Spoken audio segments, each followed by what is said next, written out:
Hello friends, my name is Purnima Das. Today I will discuss about नियंत्रण और समन्वय. First ଆମେ ଉଦ୍ଭିଦର ନିୟନ୍ତ୍ରଣ ଓ ସମନ୍ୱୟ ବିଷୟରେ ଜାଣିବା. ଉଦ୍ଭିଦର ପ୍ରାଣୀମାନଙ୍କ ଉପରେ କୌଣସି ସ୍ନାୟୁବିକ ତନ୍ତ୍ର ନଥାଏ, ତେଣୁ କେବଳ ଜୈବିକ ରାସାୟନିକ ପ୍ରକ୍ରିୟାରେ ଉଦ୍ଭିଦର ଜଗତ ନିଜ ଶରୀରରେ ଆଲୋକ, ମାଧ୍ୟାକର୍ଷଣ, ସ୍ପର୍ଶ ପରି ବାହ୍ୟ ଉଦ୍ଦୀପନାର ଅନୁକ୍ରିୟା ପ୍ରକାଶ କରେ.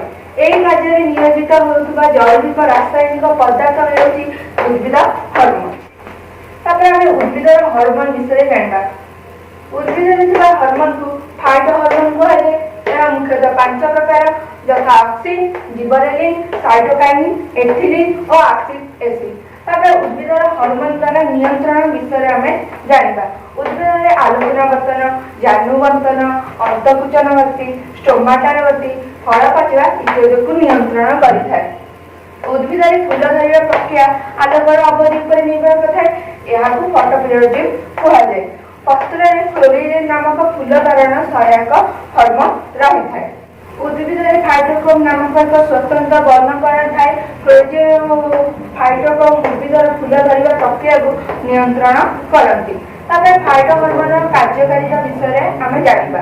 ଫାଇଟୋ ହର୍ମୋନ୍ ଉଦ୍ଭିଦର ବିଭିନ୍ନ ଜୈବ ପ୍ରକ୍ରିୟାର ନିୟନ୍ତ୍ରଣ ଓ ସମନ୍ୱୟ ରକ୍ଷା କରିବା ସହିତ 2 ପ୍ରକାର କାର୍ଯ୍ୟ କରିଥାଏ, ଯଥା ବୃଦ୍ଧି ନିୟନ୍ତ୍ରଣ ଓ ଚଳନ ଶକ୍ତିର ନିୟନ୍ତ୍ରଣ. ତାପରେ ଆମେ ବୃଦ୍ଧି ନିୟନ୍ତ୍ରଣ ବିଷୟରେ ଜାଣିବା.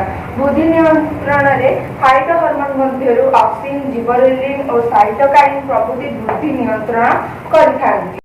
ଜିବରେଲିନ୍ ଅକ୍ସିନ୍ ପରି ଶାଖା ଓ କାଣ୍ଡର ବୃଦ୍ଧିରେ ସହାୟକ କରିଥାଏ. ସାଇଟୋକାଇନିନ୍ କୋଷ ବିଭାଜନ ହାରକୁ ନିୟନ୍ତ୍ରଣ କରିଥାଏ.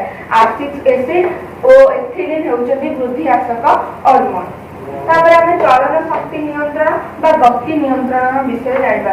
ଗୋଟିଏ ସୂର୍ଯ୍ୟମୁଖୀ ଗଛର ଫୁଲ ସକାଳ ବେଳେ ପୂର୍ବ ଆଡ଼କୁ ଥିବା ବେଳେ ସନ୍ଧ୍ୟା ବେଳେ ପଶ୍ଚିମ ଦିଗରେ ରହିଥାଏ.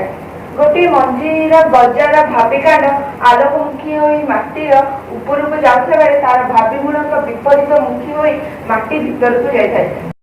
ତାପରେ ଆମେ ବୃଦ୍ଧି ନିର୍ଭରଶୀଳ ଚଳନ ବିଷୟରେ ଜାଣିବା. ଉଦ୍ଭିଦର ସବୁ ପ୍ରକାର ଚଳନ ବା ଗତିକୁ ବାହ୍ୟ ଉଦ୍ଦୀପନାରେ ପ୍ରଭାବିତ କରେ ଏବଂ ହର୍ମୋନ୍ ମାଧ୍ୟମରେ ପରିପ୍ରକାଶ ହୋଇଥାଏ.